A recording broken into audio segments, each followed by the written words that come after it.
갈라디아서 5장 16절에서 18절 말씀 우리 한 목소리로 함께 읽겠습니다. 내가 이르노니 너희는 성령을 따라 행하라. 그리하면 육체의 욕심을 이루지 아니하리라.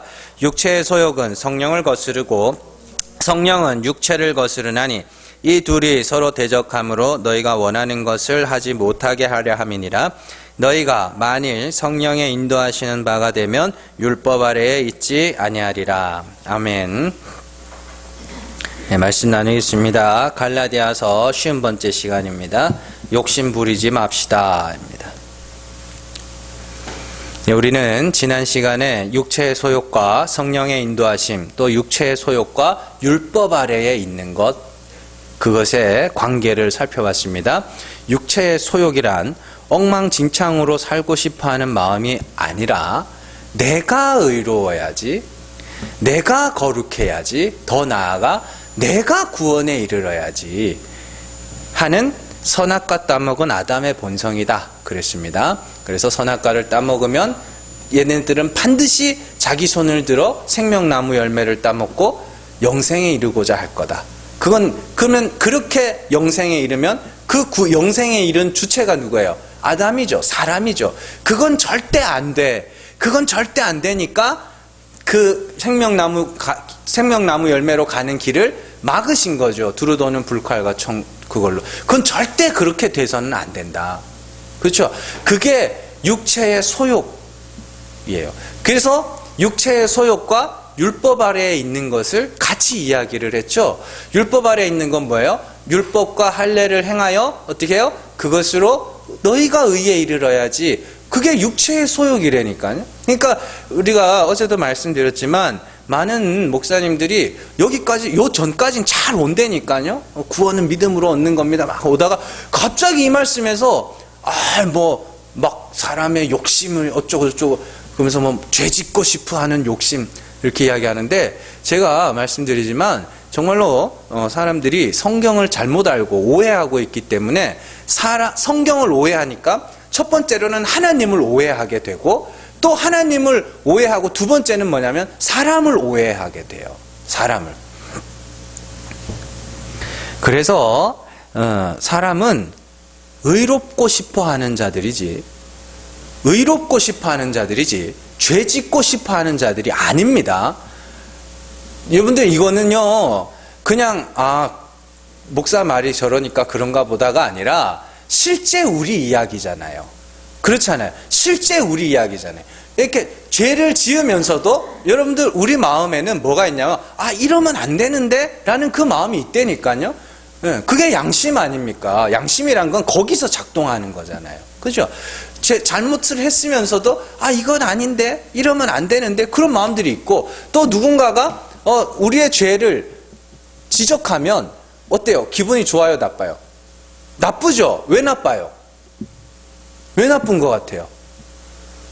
나는 의롭고 싶은데, 그죠? 누군가가 나를 죄인이라고 그러니까 그게 기분이 나쁜 거거든요. 그렇게 스스로 손을 들어 생명나무 열매를 따먹고 영생에 이르고자 하는 마음이 육체의 탐심이에요. 그리고 그 육체의 탐심이 형상화되어 나타났던 곳이 바벨탑이죠. 바벨론. 그래서 계시록에서 끊임없이 바벨론의 이야기가 등장하는 이유도, 바벨탑에서 우리가 하늘에 올라, 우리 손으로 영생에 이르자, 우리가 하늘에 올라 우리 이름을 내자. 근데 그런 일은 있으면 안 되니까 하나님이 거기서 흩어버리시는 거 아닙니까? 그런 일은 절대 있으면 안 되니까. 그게 바벨론이란 말입니다. 이사야서에서도 바벨론이 똑같이 북극 지폐의 산에 올라 지극히 높은 이와 같은 자리에 올라가자. 그들이 그러면은 우리가 막 살자고 가르치겠냐고요. 그들이. 절대 아닙니다. 절대로 아니에요. 이 인간은 그렇게 단순한 존재들이 아닙니다. 아주 교활하고 아주 교묘한 존재가 인간들이기 때문에 절대 그냥 한마디로 그 인생을 요약할 수가 없는 거예요. 그렇게 육체의 소욕, 육체의 욕심 아래 있는 것을 율법 아래에 있는 것과 동일하게 설명하는 이유는 율법과 할례를 통하여 내가 의로워야지. 우리는 그리스도로 말미암아, 십자가로 말미암아 의에 이르는 건데 내가 의로워야지 하는 마음과 스스로 영생에 이르고자 하는 마음과 우리가 하늘에 올라 우리 이름을 내고자 하는 마음이 똑같기 때문에 그걸 육체의 소욕, 육체의 욕심이라고 이야기하는 겁니다. 그러니까 인간들은 그러면 모든 사람들이 다 그 욕심을 갖고 있네요. 그렇잖아요. 그 욕심을 갖고 있잖아요. 그렇죠? 그러나 그 욕심을 제어하는 게 누구예요? 성령, 진리, 하나님. 하나님이 우리에게 그 욕심을 어떻게 하는 거예요? 꺾어 가시는 거예요. 그렇게. 자, 인간들은 자기 힘으로 의에 이르기 위하여 고행도 서슴없이 하는 자들입니다. 고등학교 때 필수 단편 소설이라고 읽었던 등신불 소설 아세요? 그 드라마도 있습니다. 등신불 같은 소설을 보면 의로운 자가 되기 위하여, 그냥 성경대로 표현하면 의로운 자가 되기 위하여 그 나무로 제단을 쌓아놓고요, 그게 자기 몸으로 소신공양이라고 해요. 몸을 태워 공양하고 자기를 부처에게 바친다는 거예요. 그래서 거기서 불타 죽어요. 그러면 이제 불에 타고 남으니까 이렇게 형태가 남아있지 않습니까? 그걸 이제 금으로 씌운 거예요.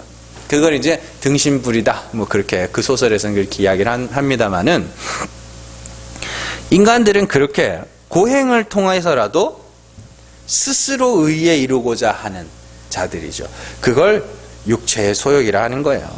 여러분들, 인간들은 죄 짓고 사는 것, 망가진 삶을 사는 것을 좋아하지 않습니다. 알코올 중독자들은 끊임없이 그것을 끊어야 한다고 말하고, 동성애 하다가 에이즈 걸린 사람들도 죽음을 앞두고는 자신들의 삶을 후회하며 그때로 돌아간다면, 다시 그때로 돌아간다면 절대로 그거 안 했을 텐데. 이거는 실제로 저 수동에 있는 에이즈 전문 병원 원장님이 하시는 말씀이에요. 거의 대다수의 에이즈 환자들이 그 고백을 하고 죽는데요. 죽기 전에. 다시는 안 할 텐데. 근데 지금은 나라에서 부추기고 있죠. 미친 인간들이. 남의 집에 가서 도둑질을 해도 떨리는 가슴을 진정시키려고 하죠. 벌벌 떨죠. 사형수들은 시간을 되돌릴 수 있다면 범죄를 저지르기 직전의 순간으로 되돌리고 싶다고 그렇게 이야기하죠. 물론 반복되는 범죄는 인간의 수치심을 둔하게도 만들지만 어느 시점에 가면 인간은 자신들의 범죄에 대해서 후회하고 뉘우치면서 살아갑니다. 왜 그랬을까? 그때 왜 그랬을까? 이렇게요. 그러니까 우리가 영화나 드라마를 너무 많이 보다 보면 여러분들 영화나 드라마에 나온다는 것은요, 극이라고 하는 거는 그건 일상적이지 않음이에요. 굉장히 특별한 이들만 텔레비전, 드라마, 영화에 나오는 거예요. 그렇잖아요. 그냥 평범한 이야기, 어디서나 찾아볼 수 있는 이야기들은 요즘에 영화에서 안 나와요. 그래서 황당한 이야기들만 영화에서 나오는 거예요, 이렇게. 그렇게 인간들은요, 죄를 지으면서도, 자신이 그렇게 죄를 지으면서도 그게 잘못된 건 줄 알아요. 그냥 겉으로 뻔뻔스럽게 그러는 거지. 그런데 여러분들 안에 진짜 오래 가는 게 있는데, 끊임없이 내 기억 속에 되뇌이고 싶은 것은 내가 행한 착한 일, 그로 말미암은 인간들의 칭찬과 인정이에요. 그건 평생 갖고 갑니다. 어렵고 가난한 사람을 도와준다든지, 몸이 불편한 사람을 도와준다든지, 자원봉사하여서 재난을 극복한다든지 하는 그런 인간의 의는요, 여러분들 평생을 안고 가요. 진짜 내 새끼처럼 안고 가요. 왜냐하면 그러한 선한 일들은 나를 돋보이게 하는 것이기 때문이에요. 힘들지만 그것은 나를 돋보이게 하는 거예요. 그렇게 나를 돋보이게 하는 것을 자아 확장이라 그래요. 자아 확장. 그러니까 그런 일들이 나쁘다는 게 아닙니다. 여러분들 잘 아셔야 돼요. 은혜를 먼저 아셔야 된다는 거예요. 성도는 은혜를 먼저 알고, 그냥 은혜를 알고 나면 그것이 내가 쌓아서 가져갈 게 아니라 그냥 그걸 행하는 그 순간을 즐기면 되는 거라고 그랬잖아요. 예, 누군가가 배고픈 어떤 이가 어떤 일을 보고 내가 그를 불쌍히 여겨서 밥을 줬다고 치자고요. 밥을 한 끼 사줬다고 치자고요. 그러면 그 사람들이 고마워서 하면서 먹을 거 아닙니까? 요즘 또 그런 그렇게 구걸하러 다니는 사람들은 뻔뻔해가지고 돈 5,000원 이상 안 쥐어주면 아주 그냥 인상을 쓰고 그러던데, 어쨌든 그렇게 누군가가 내가 베풀어줘서 그가 기뻐하면 그냥 그 순간을 즐기면 돼요. 그걸 갖고 하나님 앞에 갖겠다, 그걸 갖고 하나님이 이걸 나에게 가치 있게 여기겠지, 그 생각을 못하게 돼요. 은혜를 알게 되면. 그러나 제가 말씀드리는 거는 자아 확장으로서의 그 선행, 그 행위를 이야기하는 거예요. 자아 확장. 자아 확장 뭐 어렵게 생각할 것도 없이, 내가 착한 일을 하고 나면 어깨가 으쓱해지죠. 어깨가 으쓱해지면 사람이 어떻게 돼요? 커 보이는 거예요. 그게 자아 확장이에요. 그런 어깨 으쓱하는 일들을 자아 확장이라 하고, 성경에서는 그들을 있음이라 그래요. 있음. 네. 신앙생활에 있어서 성령은 우리를 없음으로 내려앉히셔요. 그리고 하나님이 없는 것을 있는 것으로 부르시는 이기 때문에 있음들을 없음으로 내려앉히셔서 거기서 그리스도, 말씀으로 창조하시듯이 그리스도로 말미암아 어떻게 해요? 우리를 있음으로 만들어 주신다고요. 그러니까 우리는 반드시 없음으로 내려가야 되는 거죠. 그런데 인간이 스스로 있음이 되어버리면 그 하나님과는 아무 상관이 없는 거예요. 스스로 있음이 되어버려요. 자아 확장. 그들을 부자라 하는 거예요. 있음이라. 바울이 로마서에서 사람이 의롭게 되는 것이 행위로 말미암아 되는 것이면 은혜가 은혜되지 못한다라고 말한 이유가 거기 있는 것이죠. 하나님은 은혜의 하나님, 없음을 있음으로 만드시는 하나님인데, 누군가가 있음이라, 행위, 있음이라 그러면 그건 하나님과 아무 상관이 없는 거예요. 그래서 성령의 인도는 우리를 어떤 특별한 존재, 몸을 불사르는 존재가 아닌 예수가 아니면 죽을 죄인임을 깨닫게 하시는 거예요. 그렇게 하나님의 열심에 의하여 마땅히 죽을 죄인임을 자백하게 되는 걸 성령 세례, 불세례라고 이야기하는 겁니다. 여러분들 잘 들으세요. 하나님의 열심에 의하여 그게 이루어진다는 건 우리가 하는 일이 아니라는 겁니다. 그러니까 성도들 함부로 다른 이들의 죄와 허물을 함부로 지적하고 함부로 말하지 마세요. 괜히 관계만 상해질 뿐이니까, 그냥 하나님이 일하시는 거니까 우리는 그냥 그들을 보듬어 주면 돼요. 그걸 잘 아셔야 됩니다. 성령이 하신다니까요. 하나님이 하신다니까요. 하나님이 그걸 고백하게 하신다고요. 그러니까 우리가 하겠다는 생각을 하지 마시라고요. 그냥 우리는 허물이 보이면 그냥 그러려니 하고 그냥 넘어가시면 돼요. 요한이 자신은 물로 세례를 주지만 예수님은 불과 성령으로 세례를 준다고 했던 그 성령 세례를 말하는 겁니다. 그 성령 세례. 진짜 세례는 내가 죽은 자임을 고백하는 거예요. 진짜 세례는. 그래서 앞에서 나와서 물 찍는 건 진짜 세례 받은 자들을 공회 앞에 그냥 인정해주는 예식인 것이지, 그거 받았다고 그거 받았다고 구원받고 그거 못 받았다고 구원 못 받아, 이게 아니에요. 진짜 세례를 받아야 돼요. 하나님으로 말미암은 진짜 세례. 여러분들이 그 말씀을 통하여, 그 하나님, 그 진리를 통하여 하나님이 없는 것을 있는 것으로 부르시는 이심을 내가 듣고 그 말씀이 여러분들 안에서 역사하여 여러분들이 없음이 증명이 될 때, 그게 성령이 역사하여 주는 세례라니까요. 그러니까 그냥 예전에 기도원 가서 막 이렇게 벌벌 떨던 거는 다 잊어버리셔도 아무 상관없어요.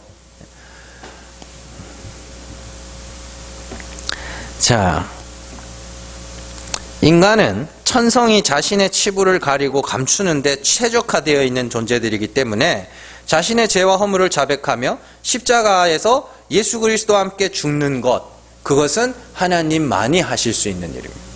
그래서 성령의 인도하심 아래 있는 자들은 자신이 점점 없음으로 죽은 자로 발견되어 하나님의 살리심을 소망하게 되는 거예요. 그게 소망입니다. 육체의 소욕 아래 있는 자들은 스스로 있음으로, 스스로 살았다 하는 자로, 그리고 하나님은 자신의 조금 모자란 부분을 채워주시는 분으로 인식하게 되죠. 이거는 저는 정말 이렇게 설교를 이렇게 했는데 정말 그렇게 해요. 정말로. 네. 정말로 우리가 할 수 있는 데까지 하고 그 부족한 부분은 하나님이 채워주시는 거지, 이렇게 이야기를 하는데, 제가 말씀드리지만 진짜 성경은요, 해보고 요만큼 모자란 것 같지? 다 모자란 거야. 그렇게 이야기를 하는 거예요. 야고보서 이야기잖아요. 율법을 다 지키다가 하나라도 어기면 다 어긴 거라고. 근데 인간들은 그걸 인정하고 싶어 하지 않는다니까요. 자기가 행한 70점, 80점을 지키고 싶어 하고 고수하고 싶어 해요.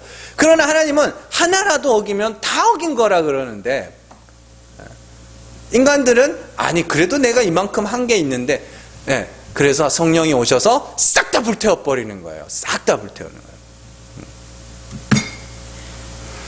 여러분들, 인간이 자신이 행한 것과 하나님이 인간의 조금 모자란 부분을 채워주는 분으로 그렇게 되면 어떤 일이 생겨요? 100점 만점이라고 했을 때 어떤 사람은 90점에 하나님이 10점을 채워주시고, 어떤 사람은 50점에 하나님이 50점을 채워주시고, 어떤 사람은 10점에 하나님이 90점을 채워주신다고 했을 때 거기서 차등이 생겨요, 안 생겨요? 생기죠. 그런 거예요.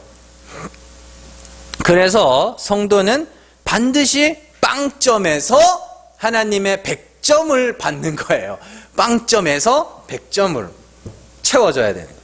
그리고 성도는 이 역사 속에서 성령의 역사에 의하여 빵점으로 내려가게 되는 거예요. 그게 마치 죽는 것 같지만, 그죠?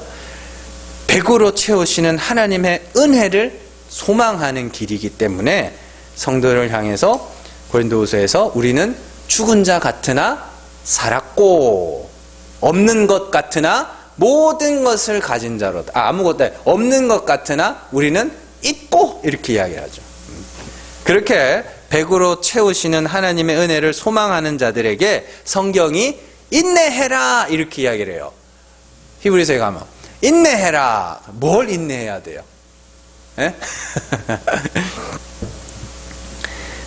인내해라. 자, 여기서 인내라는 건 죄짓고 싶은 마음을 참는 것이 아니라, 그렇다고 막 죄를 지으라는 이야기는 또 절대 아닙니다. 죄짓고 싶은 마음을 참으라는 게 아니라 스스로 의에 이르고자 하는 그 마음을 참으라. 그건 모든 선악과 따먹은 아담들의 욕망이니까, 모두가 갖고 있는 욕심이니까 그걸 참으라는 거예요. 그걸. 하나님이 죽은 자를 살리시는 하나님이심을 믿었다고 하는 아브라함과 사라의 예로 말씀을 드리면, 사라가 죽은 자와 같되었을 때 하나님의 은혜로 아들을 주셨죠. 그러면 사라는 어떤 인내를 했어요? 내가 낳고자 하는 마음을 인내했죠. 그렇잖아요. 하나님의 약속으로 아브라함의 아들을 주겠다고 말씀하셨으면 아브라함은 내가 낳겠다고 하는 그 마음을 인내해야 되는 거죠. 그런데 잘 생각해 보면 그 인내마저도 하나님이 하게 하셔요. 하나님이 사라의 태를 딱 붙잡고 안 주셨거든요. 그러니까 사라가 뭐 하는 거예요? 강제로 인내하는 거예요. 아브라함도 아브라함도 이스마엘도 내놓고 엘레셀도 내놓고 하는데 하나님이 그거 아니야. 네 씨는 내가 약속한 그 아들은 반드시 사라에게서 날 거야 라고 말씀하시죠. 그러면 아브라함도 강제로 인내한 거네요. 그러면 누가 인내하게 하신 거예요? 하나님이 인내하게 하셨고 그 하나님의 인내하게 하심을 따라 아브라함과 사라도 인내한 거죠. 마찬가지입니다. 인간들은, 아담의 후손들은 다 뭘 갖고 있어요? 내가 의로워야지, 내가 영생에 이르러야지, 내가 하늘에 올라야지 하는 그 욕심을 갖고 있는데 하나님이 딱 틀어지고 인내하게 하시는 거예요. 그러면 어떤 일이 생겨요? 나는 안 되는구나. 나는 죄인일 뿐이었구나. 그런 일들이 생기게 돼요. 그걸 성도의 인내라 그래요. 오래 참음으로 너희 구원을 이루라. 히브리서에 나와 오래 참음으로 어떻게, 그럼 뭘 참으라는 거야 도대체? 못되게 살고 그런 걸 참아야 되나? 그건 모든 종교가 이야기하는 거잖아요. 그게 아니라 내가 구원에 이르러야지, 내가 그래도 뭔가를 해야 하나님이 인정해 주겠지 하는 그 마음을 참으려는 거구나. 근데 막상 진짜 그걸 알고 여러분들이 우리의 인생을 살아가면 진짜 그렇거든요. 하나님 앞에 아무 내놓을 의가 없는, 내놓을 거룩과 경건이 없는 자임이 그때부터 속속속속 들춰나기 시작하는 거예요. 이건 아니네, 은혜로만 구원에 이르는 거네, 이렇게 배워가는 거죠. 그래서 성도는 진짜 진리를 아는, 복음이 뭔지를, 은혜가 뭔지를 아는 성도는 뭘 안 하게 되냐면 가식을 안 떨게 돼요. 가식을. 참 이것도 참 재밌는 건데, 이제 큰 교회, 제가 몇 주 전인 것 같아요. 그래서 우리나라의 굴지의 교회에서 이제 예배 인도, 11시 오전 예배, 대예배 인도를 하는데, 제 친구가 그 예배 사회를 보더라고요. 그래서 부목사가 나와서 사회를 보고, 이제, 담임 목사님 설교하고 뭐 이렇게 되나 봐요. 그래서 제 친구가, 제가 걔를 잘 알거든요. 근데, 이러는데 흉내도 못 내겠어요. 저 많은 사람들 앞에 서면, 저렇게 되는구나. 근데 저도 그랬었어요, 사실은. 근데 이제 그 진리를, 그 은혜를 알고 나니까 이게 가식을 떨면 안 되는 거구나 라는 걸 이제 알게 된 거죠. 그래서 어쨌든 성도는 그렇게 강제로 인내당하는 자들, 하나님이 가식 못 떨게 해요. 그래서 성도에게 여러 일들이 닥치면서 내가 스스로 거룩하다, 나는 경건하다 믿고 있었는데 몇 가지 일들을 통하여 우리의 경건이 다 헛거였음을, 내가 정말 스스로 이렇게 교회 와가지고 무게 잡고 있었던 그 모든 것들이 그냥 다 가식이었음을, 가정에서, 동네에서, 직장에서, 친구들과의 관계에서 이렇게 하나님이 다 들춰내세요. 그때 그 사람 탓하지 말라는 이야기입니다. 원래 그런 내 모습이 그냥 표면적으로 드러난 것일 뿐이라고요. 자, 오늘은 우리가 다른 성경에 나오는 육체의 소욕, 탐심, 욕심에 대하여 찾아보고 사도가 말하는 바가 무엇인가에 관해서 조금 깊이 있게 살펴보도록 하겠습니다. 골로새서 3장으로 한번 가보세요. 골로새서 3장 5절에서 8절입니다.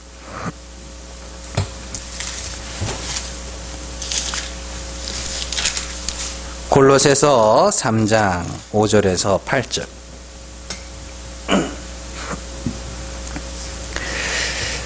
골로새서 3장 5절에서 8절 같이 읽습니다. 그러므로 땅에 있는 지체를 죽이라. 곧 음란과 부정과 사욕과 악한 정욕과 탐심이니 탐심은 우상숭배니라. 이것들로 말미암아 하나님의 진노가 임하느니라. 너희도 전에 그 가운데 살 때에는 그 가운데서 행하였으나 이제는 너희가 이 모든 것을 벗어버리라. 곧 분함과 노여움과 악의와 비방과 너희 입에 부끄러운 말이라. 아멘. 잘 보세요. 땅에 있는 지체를 죽이라. 이렇게 얘기합니다. 땅에 있는 지체를 죽이라는 건 뭐예요? 땅에 있는 그럼 우리 막 이 사지 절단 잘라내는 거예요? 땅에 있는 지체를 죽이는 게 땅에 있는 지체를 죽이라는 게 육체의 정욕을 제어하라라는 말과 똑같은 거예요. 이 지체가 뭐예요? 지체가 그리스도의 머리 된 교회의 지체들, 우리 이야기합니까? 땅에 있는 지체, 우리 그 육체의 소욕을 죽이라는 이야기예요. 그러면 땅에 있는 지체를 죽이는 게 뭔가? 잘 보세요. 음란과 부정과 사욕과 악한 정욕과 탐심이니 탐심은 우상숭배니라 이렇게 되어 있습니다. 요거를 그냥 국어사전에 나온 말로 해석하려고 하니까 또 율법주의로 가는 거예요. 그런 윤리적인 이야기들이 아닙니다. 여기서 말하는 것은 영적인 이야기들을 하는 거예요. 쉽게 말해서 신앙적인 이야기들을. 특별히 거기 5절 마지막 부분에 탐심은 우상숭배니라, 여기서 탐심이 아니라 이 모든 것이에요. 이 모든 것. 그러니까 앞에 나오는 음란과 부정과 사욕과 악한 정욕과 탐심, 요 모든 것이 우상숭배야. 이거예요. 난 왜 이렇게 번역을 해놨는지 모르겠어요. 앞에 나오는 음란과 부정과 사욕과 악한 정욕과 탐심이 나오죠. 그리고 탐심은 우상숭배니라가 아니라 이 모든 것은 우상숭배니라예요. 그 단어 자체가 달라요. 원어 성경에 보면 그렇게 돼 있어요. 이것은이에요. 이 모든 것, 앞에 언급된 것들은 다 우상숭배야. 그런 이야기예요. 그러니까 그렇게 이해를 해야 되는 거예요. 자, 보시면 음란, 그러니까 바람 피는 거 바람 피는 거 그게 음란이 아니고, 예? 그런 음란이 아니고 그런 윤리적 음란은 사도 바울이 고린도전서에 가면은 다 사함을 받았다 그러잖아요. 그리스도 안에서. 예? 그런 윤리적 음란이 아니고 여기서 말하는 음란은 신앙적인 음란이에요. 바울이 말하는 하나님의 진노를 부르는 음란은 다른 거예요. 어떤 거라고 그랬어요? 우리가 계시록에서 계속 나오죠. 그리스도, 신랑, 예수 그리스도를, 신랑을 사랑해야 돼. 그의 사랑을 받아서 있음이 돼야 하는 자들이 그 신랑에게서 분리되어 내가 스스로 있다. 자, 요한복음 15장의 비유로 말씀드릴게요. 포도나무가 있고 가지가 있어요. 가지는 포도나무에 붙어야 비로소 살게 돼요. 생명을 얻게 된다고요. 그런데 포도나무와 분리가 일어나면 요건 뭐예요? 불타 없어질, 그죠? 말라서 지옥의 땔감이 된다고 그랬잖아요. 그 이야기예요. 그게 음란이에요. 신부는 반드시 신랑만을 의지해야 됩니다. 그래서 남자와 여자가 둘이서 하나가 돼야 이게 뭐예요? 온전한 사람이 되는 거 아닙니까? 그런데 신부가, 교회라고 하는 이들이 어떻게 해요? 그리스도를 의지하는 게 아니라 내가 스스로 있음이 되겠다. 여기 딱 분리되면 그걸 음란이라 그래요. 그러면 그게 우상숭배 아닙니까? 그러면 진짜 우상이 뭐예요? 나예요. 우상은 없다니까요. 그렇잖아요. 탐심만 우상숭배가 아니라 음란, 부정, 사욕, 악한 정욕, 탐욕, 이 모든 것들이 다 우상숭배입니다. 그러니까 음란은 제가 말씀드렸다시피 예수만 의지해야 할 신부가 자기를 의지하게 돼요. 그래서 그리스도와 분리되는 거. 아담과 하와는 반드시 어떻게 돼요? 원래 하나였었죠. 원래 하나였는데 둘이 됐죠. 그리고 다시 뭐 해야 돼요? 하나가 돼야 돼요. 그런데 하나가 되지 못하고 둘 사이에 분리가 일어나게 되면 그게 음란이야. 그렇게 이야기하는 거죠. 자, 그러면 부정이라는 거, 아카달시아, 이건 뭐냐면 더러운 말이에요. 더러움이에요. 그냥 더러운 말, 비진리, 이렇게 깨끗하지 못한 말. 그건 뭐가요? 뭐가 깨끗하지 못한 말이에요? 우리 좀 이따가 살펴볼 텐데, 계시록에서 아마겟돈 전쟁에서 그 마귀의 세력들, 그 입에서 더러운 말이 나온다 그래요. 더러운 말이라는 건 욕하고 쌍욕하고 하는 그런 게 아니에요. 그걸로 치면 예수님이 내놓으라. 독사의 자식들아, 개들은 뭐 이러고 하잖아요. 사도 바울도 뭐라 그래요? 진리 알지 못하는 자들, 헛소리하는 자들 보고 그건 개야, 걔네들 개야 이런다고요. 그러니까 그런 막말이 아니라 더러운 말은 진리가 아닌 거, 하나님을 엉뚱한 하나님으로 가르치는 거, 그걸 이야기하는 거예요. 더러운 말. 자, 또 사욕이라고 나오죠. 이 파토스, 이게 뭐냐면 자기애예요. 자기애. 그러니까 음란이나 자기애, 파토스, 사욕이나 뭐예요?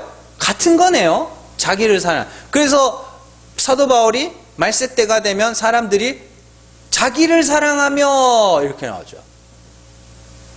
근데 잘 보시면 우리가 지지난주에 배웠죠? 자기를 사랑하듯이 남을 사랑하라 할 때 그 자기 사랑은 뭐예요? 나는 이렇게 죽은 자이나 그리스도로 말미암아 살게 되는 거야. 요게 진짜 자기 사랑인데, 그죠? 내가 행한 어떤 것들을 가치 있게 여겨 그것으로 그걸 행한 내가 너무 이쁜 거야. 너무 기특한 거야. 그거를 사욕이라 그래. 파토스, 자기애. 그리고 나오는 악한 정욕이 오늘 말씀에 나오는 육체의 욕심.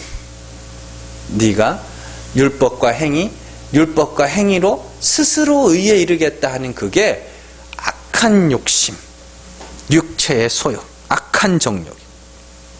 그런 거예요. 그래서 내 힘으로 의에 이르고자 하는 마음, 내가 스스로 영생에 이르겠다고 하는 그 마음, 그 모든 것들이 다 뭐예요? 우상 숭배야. 그러니까 사도 바울이 우상이라는 걸 완전히 개념을 바꿔버리죠. 그러니까 사실은 우상은 없는 거예요. 그래서 이렇게 선지서나 이런 데 보면 반복해서 우상은 사람의 손으로 지은 우상, 사람의 손으로 지은 우상, 그거는 신이 아니요 돌이나 나무를 사람이 깎아 만든 거. 그러면 그 신은, 그들이 만드는 그 신은 누가 만든 거예요? 그들이 섬기는 그 신은 사람이 만든 거죠. 그럼 진짜 우상은 누구란 소리예요? 사람이라는 소리예요. 그건. 그러면 사람이 우상을 만들었다는 건 그들이 신을 어떻게 해요? 오해하고 있다는 거죠. 그걸 더러운 말.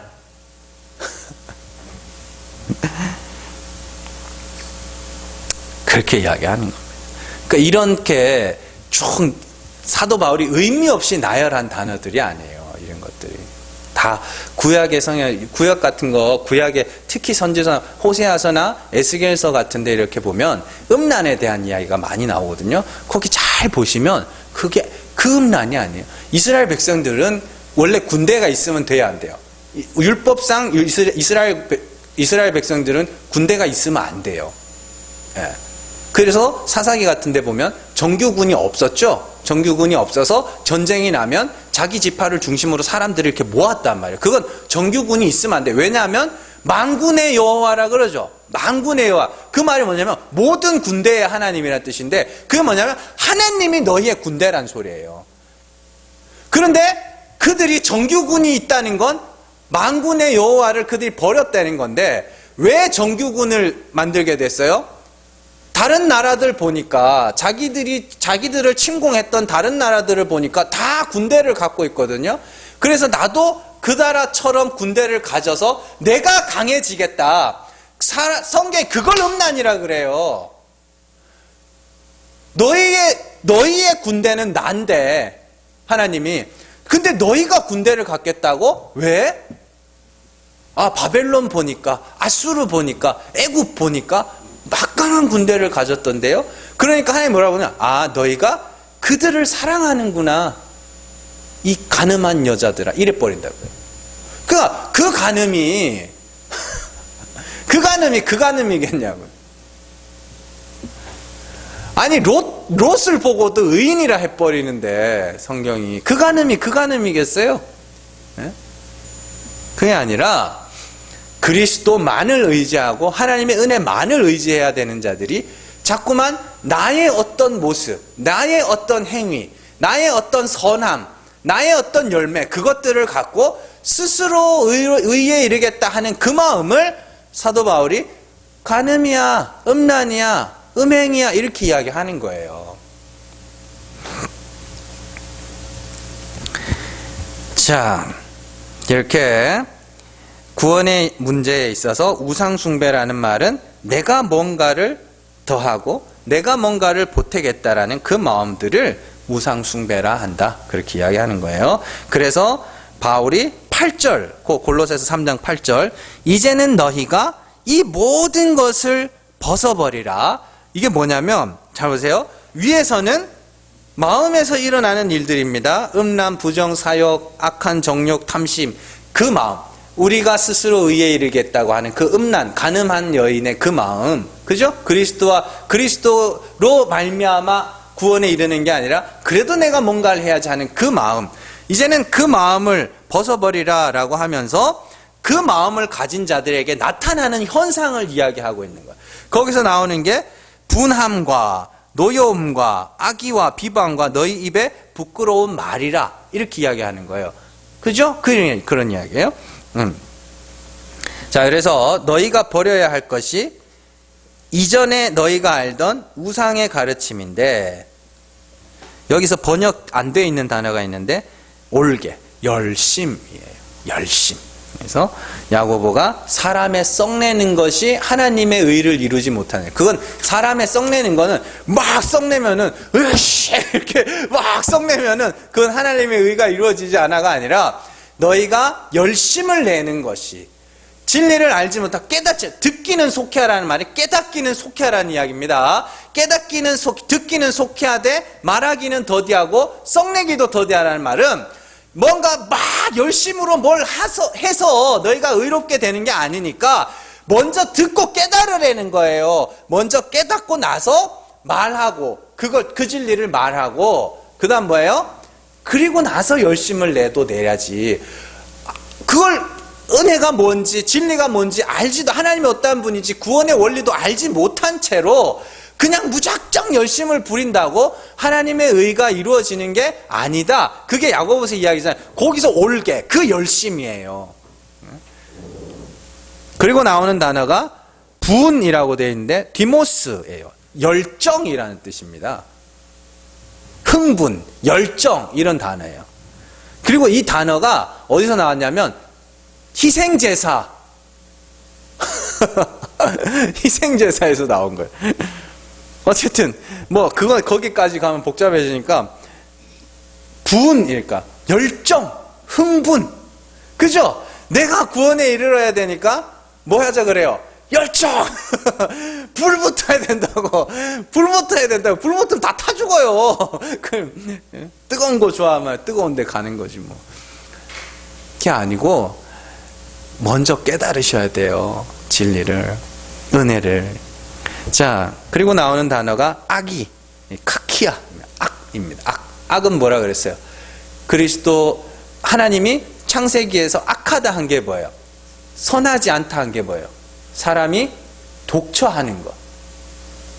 그래서 반드시 만물은 짝이 돼야 되는 거죠. 그래서 남자 여자가 둘이 하나가 돼야 되는 거죠. 근데 둘이 분리가 되어 독처하면 그게 선하지 못한 악이에요. 그걸 카키야 이렇게 돼요. 그리고 무가치함, 무가치하다는 건 그냥 무가치한 거죠. 그리고 회방이라고 돼 있죠. 거기 8절에 보면 분함과 노여움과 악의와 비방, 비방이죠. 비방, 회방이라는 비방. 이거는 회방이라는 거. 뭘 비방해요? 내가 의에 이르러야지, 내가 영생에 이르러야지, 내가 구원에 이르러야지, 내가 거룩해야지, 내가 선해야지라고 말하는 자들이 뭘 비방하겠어요? 우리를 보면. 아니야, 우리는 죄인이고 예수로만 구원에 이르러야 되는 거야, 은혜로만 구원에 이르러야 되는 거야. 그러면 말도 안 되는 소리. 네가 거룩해야지, 네가 경건해야지, 네가 착하게 살아야지. 그게 세상이 우리를, 교회를 향한 비방 아닙니까? 예수 안 믿는 자들이. 근데 너무 재밌는 게 교회가 그 비방을 샀어요.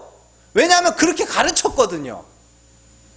성도는 착하게 살아야 되고 선하게 살아야 되고 정의롭게 살아야 되고 그렇게 가르쳤거든요. 근데 실컷 가르쳤는데 뚜껑 열고 보니까 아무도 그런 자가 없네? 그러니까 세상이 뭐 하는 거예요? 욕하는 거죠, 교회를. 너네는 너네가 그렇게 가르쳐 놓고 너네가 뭐 그렇게 못 사네? 당연히 욕먹죠. 은혜를 말해본 적이 없으니까.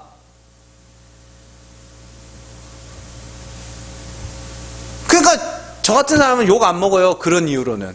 언행일치의 삶이 안 된다. 늘 난 나는 죄인이고 나는 부족한 게 많고 연약한 사람이고 그래서 나는 하나님이 불쌍히 여겨주셔야 구원에 이르는 자다. 그렇게 말하는데 누가 욕해요? 그렇게 말했는데. 그렇잖아요. 늘 그렇게 나는 못된 사람이고 나는 참 정말 죄 많은 사람이다고 그렇게 말하는 사람이 밖에 나가서 착한 일 하면 쟤는 죄 많이 지져 저기 죄인이라고 그래놓고 착하게 산다. 그 비방하겠어요? 비방 못하지 그걸로는. 그게 회방이에요. 비방. 그리고 나오는 것이 너희 입에 부끄러운 말. 부끄러운 말. 아까 전에 뭐가 있었어요? 더러운 말이 있었죠. 그 이야기. 아카달시. 진리가 아닌 말. 사람에게 열심을 일으켜 음행하게 하고 육체의 욕심을 따라가게 하는 말. 그게 더러운 말이에요. 그래서 아마겟돈 전쟁에서 적들의 무기가 뭐냐면 더러운 말이죠. 계시록 16장으로 한번 가보세요. 16장 13절에서 14절.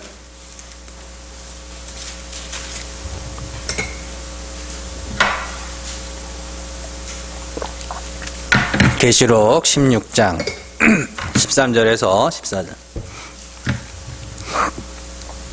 같이 읽습니다.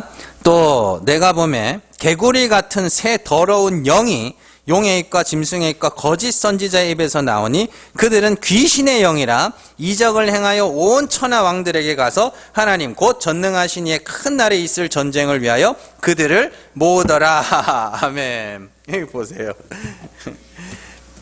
전쟁하는데 무기가 뭐예요? 입에서 나오는 더러운 말, 더러운 영이죠. 그 무슨 말이에요? 계시록에 가면 바벨론의 말이 뭐였어요? 쉬지 못하게 하는 말. 그죠? 뭐에 쉬지 못해요? 끊임없이 내가 바벨탑 쌓아서 내가 하늘에 올라야 되니까 쉬지를 못하는 거죠. 그 쉬지 못하는 말이 바벨론의 무기라니까요. 그게 아마겟돈 전쟁에서의 무기. 그런 거예요. 그러니까 더러운 말이 욕하고 잘못된 언어 습관을 지칭하는 것이라면 예수님도 거기에 해당되는 거예요. 어떤 단어를 구사하고 어떤 말투를 사용하는가가 중요한 것이 아니라 그 사람이 올바른 말을 하느냐가 중요한 거죠.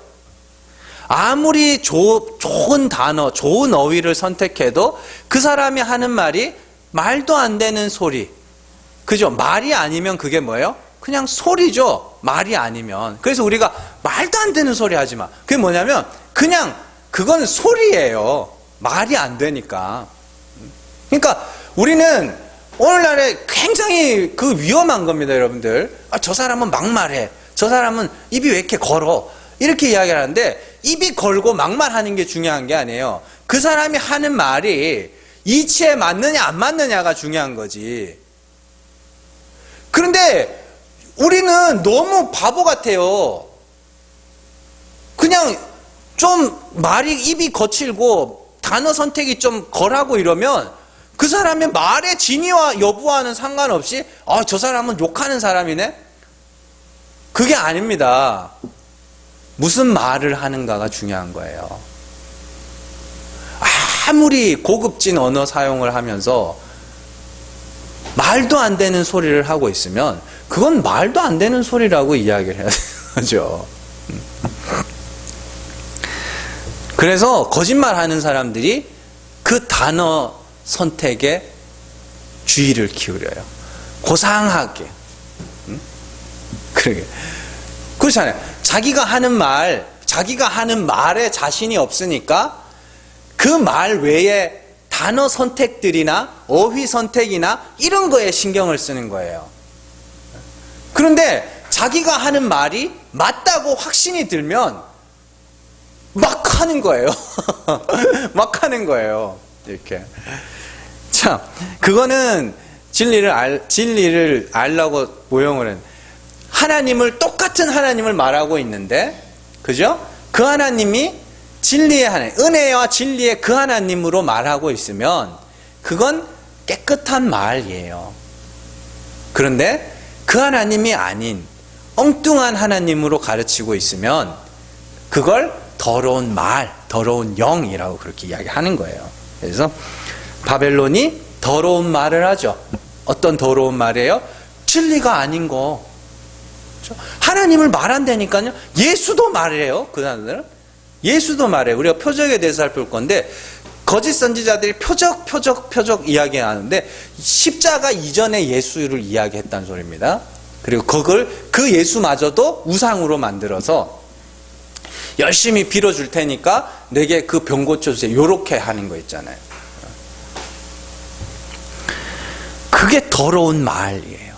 그 예수 그리스도는 이 땅에 오신 이유가 뭐예요? 빛으로, 말씀으로 오셨다 그러죠. 빛이 뭐예요? 하나님이라 그러죠. 말씀도 하나님이라 그러죠. 그럼 그리스도께서는 뭐하러 오신 거예요? 그 하나님이 어떠한 분인지 우리에게 나타내러 오신 분이죠. 그러면 우리가 그리스도를 통하여 누구를 봐야 돼요? 하나님을 볼 줄 알아야죠. 그래서 14장, 요한복음 14장에 보면 나를 본 자는 아버지를 보았거든. 내게 아버지를 보이라 하니 너희가 나를 보지 못하였느냐? 그렇게 이야기를 한단 말이에요. 그러면 예수님이 행하시는 그 표적들은 다 뭐예요? 하나님이 어떠한 분인지를 나타내기 위한 표적들이었단 말이에요. 자, 그래서 그 더러운 말이라는 건 참 하나님, 진리가 아닌 다른 하나님으로 말하는, 그걸 성경이 이성 없는 짐승 이렇게 이야기합니다. 유다서로 한번 가보세요. 유다서 1장 10절 한번 가보세요. 계시록 바로 앞에 있습니다. 유다서 1장 10절.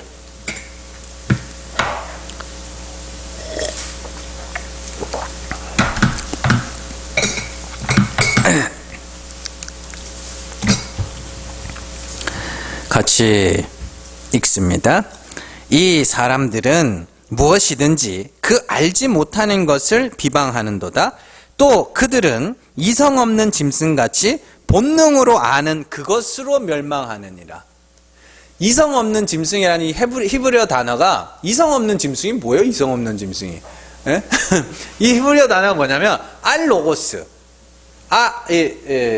아라는 거는 부정이에요. 부정을 뜻하는, 영어에 뭐 on 이런 거 있죠. 그래서 로고스. 로고스는 뭐예요? 말이죠. 그래서 하나님이 없는 자, 말이 없는 자. 그래서 그들은 왜 멸망한다 그래요? 본능으로 아는 그것. 본능으로 아는 그게 뭐예요? 내가 구원에 이르러야지 하는 본능으로 아는 그것으로 멸망하는 자들. 그게 거짓 선지자들이에요. 유다서는 거짓 선지자들에 대한 주의에 대해서 이야기하는 거예요. 주의하라고. 요 유다서의 내용과 베드로 후서 2장의 내용이 똑같습니다. 집에 가셔서 두 개 비교하면서 한번 읽어보세요. 베드로후서 2장 12절로 한번 가보세요. 베드로후서 2장 12절. 그냥 유다서랑 베드로후서 2장은요 판박이에요. 판박. 그냥 갖다 박아놨어요.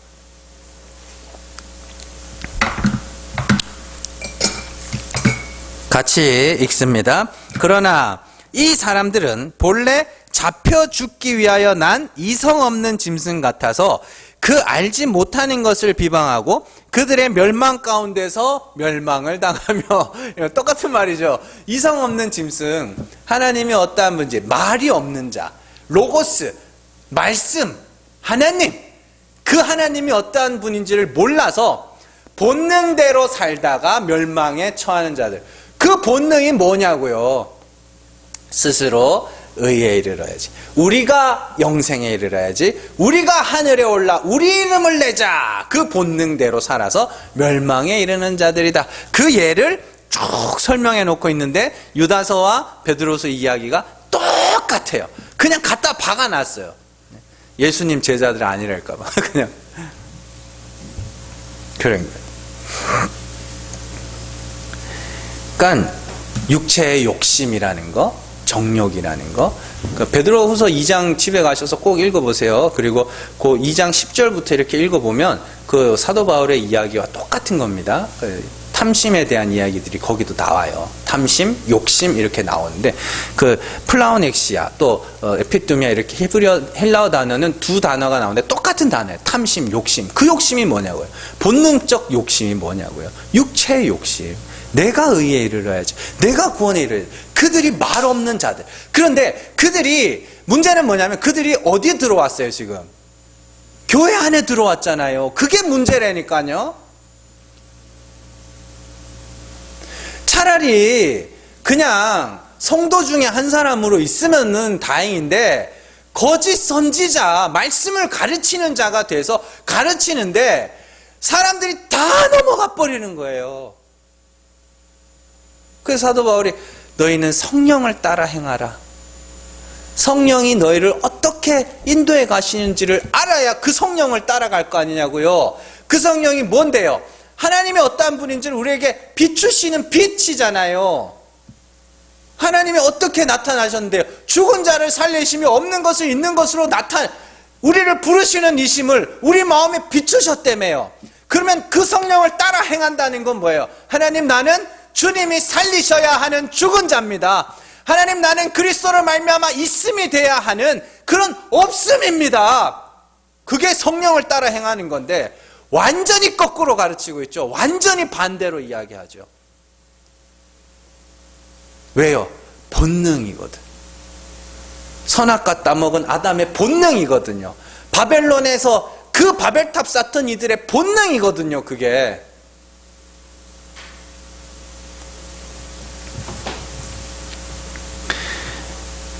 여러분들 이제는 쌓아가는 신앙생활이 아니라 쌓았던 것마저도 가루가 되는 신앙생활을 하셔야 돼요. 은혜. 그게 하나님을 기쁘게 하는 거라 그랬잖아요.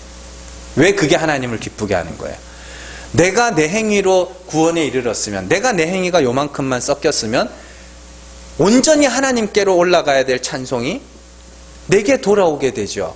그건 나를 기쁘게 하는 거라고요. 그런데 하나님이 없음들을, 죽은 자들을, 그죠? 죄인들을, 그들의 죄를 사하시고 구원하심으로써 뭐 하는 거예요? 그 찬송이 온전히 하나님께로 올라가는 것. 그것이 하나님을 좋게 하는 거기 때문에. 그래서 우리가 이제는 뭔가를 막 쌓아가는 신앙생활이 아니라 버려가는 신앙생활을 해야 된다고 그러는 거예요. 그러니까 헌금도 이전에는 내가 이거를 내면 하나님이 갚아주겠지, 몇 배로 튀겨주겠지, 또 내가 이걸 아니면 그거라도 아니면 하나님이 하늘 곳간에 쌓아가겠지. 그게 아니라 이거는 더 이상 내가 의지할 게 아니구나 라는 마음으로 버리는 거고, 수고와 헌신과 봉사들도 이전에는 그것들이 차곡차곡 쌓여서 하나님이 만족할 만한 수준이 됐을 때 하나님이 뻥 하고 뻥튀기 해주시겠지라고 그런 마음으로 했다면, 이제는 성도들을 위해서, 복음을 위해서 그냥 수고하고 헌신하고 또 그것으로 누군가 기뻐하면 그건 됐지 뭐 이렇게 넘어가는, 그게 은혜로 하는 신앙생활이에요. 쌓아가는. 그래서 쌓아가는 자들은 자기의 것이 폄훼당하면 어떻게 해요? 득달같이 일어나서 그걸 공격하죠. 여러분들 다 겪어보셨을 거 아닙니까? 신앙생활 하시면서. 내가 행해놓은 거, 내가 만들어 놓은 거, 내가 이루어 놓은 거, 누군가가 폄훼하고 그러면은 막 살기 등등 해가지고 막 하잖아요. 여러분들도 했잖아요. 저도 했거든요. 근데 이제는 그게 아니에요. 버리는 거예요. 헌금도 하늘 곳간에 쌓는 게 아니라 이건 내 힘이 아니야 하고 버리는 거예요. 그게 진짜 은혜로 하는 신앙생활입니다. 그러니까 여러분들 그 동상과 화상이 그 상처가 똑같은 거 아세요? 또 화상 이렇게 시뻘겋게 달궈져 있는 이런 새꼬챙이 같은 게 이렇게 턱 만지잖아요. 그 주전자 막 펄펄 끓는 주전자 손 퍽 얹잖아요. 그러면 물집 생기고 막 물집 생겨 부풀어 오르다가 막 나중에는 이상하게 막 이렇게 살도 우그러지고 막 그렇게 되잖아요. 그게 화상이잖아요. 근데 여러분들 드라이 아이스 뭐 이렇게 슈퍼 같은 데 가면 볼 수 있잖아요. 그거를 이렇게 꾹 쥐잖아요. 영하 70몇 도인가 그러거든요. 그게. 근데 78.5도네. 78.5도짜리 드라이 아이스를 꾹 쥐고 있잖아요. 그거 놓잖아요. 똑같이 생겨요. 근데 자기는 알 거 아닙니까? 그 상처가 화상인지 동상인지 알 거 아니냐고요. 마찬가지입니다. 나타난 것들은 이전과 지금이 다를 수 있어요. 교회를 향한 열심, 성도들을 향한 열심, 교회에서 하는 봉사, 전도하는 것, 헌금하는 것, 지금과 전과 나타난 거는 똑같을 수 있어요. 그런데 여러분들 안에서 반드시 그 안에서는 다른 게 있어야 돼요. 이전에는 쌓아가는 거였으면 이제는 버려가는 것으로. 그 안에 마음이 동상이든 화상이든 뜨거운 나타난 상처는 똑같은데 그 안에서 차가운 것인지 뜨거운 것인지는 분간이 돼야 될 거 아닙니까? 그래서 먼저 깨달으라.